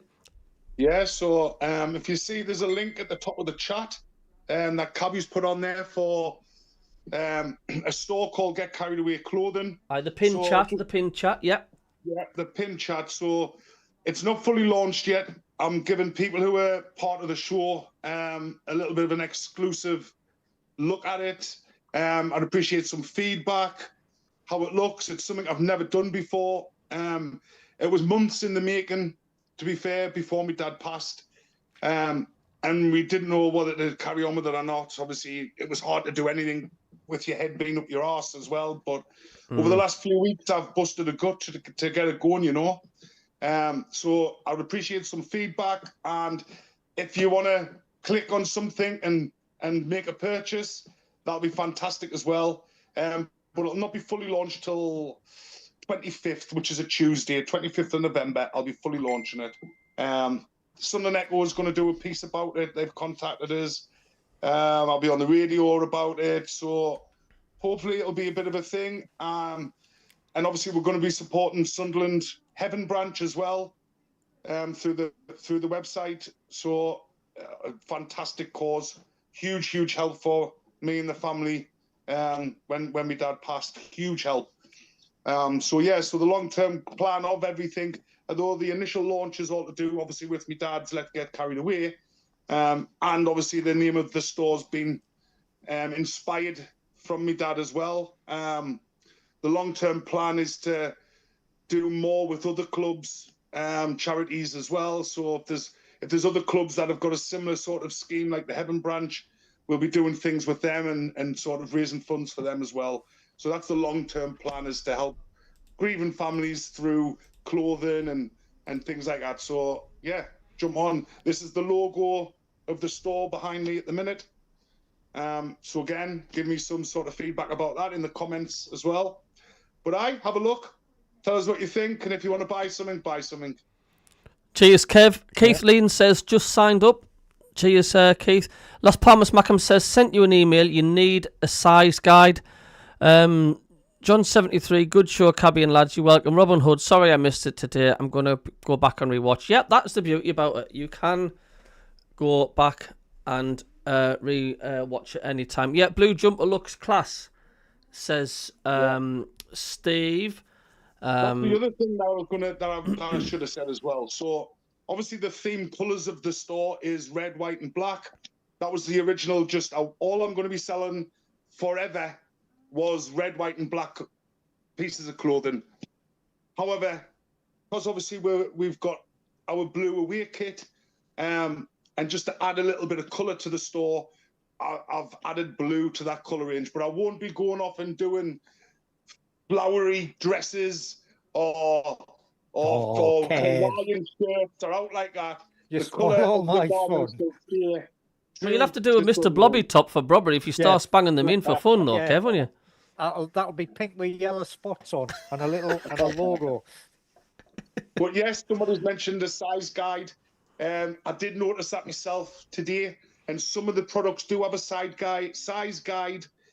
However, when I come off the show tonight, I'll go on and I'll put it on every single garment as well. So thanks for that feedback. Yeah, there's plenty of time to sort everything out. Well, there we go. I'll end the stream now. It's been a cracking show now. We've gone on for like another 2 hours. But there's that much to talk about. I'll be doing another show on Thursday. I know, Kev, you can't make that, but I do 2 times a week. I think the Thursday one, sometimes it only goes on for an hour. Well, it just goes on depending on what we're doing as well. Because I was going to go Friday, but I was knackered on Fridays. I'm in for Thursday. Yeah, spot on. So, Kev, you working tomorrow? Yes, in tomorrow, off Wednesday, in the rest of the week. Janet says, good show, thank you. Keith Lynn says, would love a baseball hat with the logo on. Steve says, you're doing the England game. I don't know if anybody would be interested in it or not. I don't know. So just regards sort of that, the caps and things like that. There's other things already in motion. There's other collections coming. One will be a casual collection. The collection after that will be what we're going to call a legacy collection. And as part of those collections, there's going to be jackets. There's going to be caps. So just want to sort of get an initial launch out there of certain products, and we'll be adding more as we go. Kev, I could even get the logo put on the side of my taxi. Fantastic. Now you've said it, you'll have to do it, Cabby. I'll get some magnets made. Do you know it? We're not allowed to have magnets, but I know a proper graphic designer. I know him well in Carlisle. And I can, get gets the transfers made on, and like the proper sticker things. So Excellent. Well, you can pay for that. Well done. aye, absolutely, man. Honestly, absolutely fantastic. That's been a good show tonight. I've enjoyed it. 2 hours flew while we're in it. Good banter.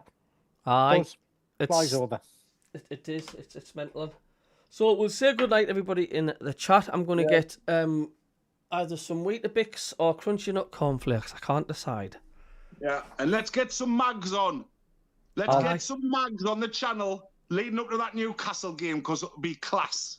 I'll have a word with Dawn and see if he's prepared to do it. They're all hiding under the rocks, man.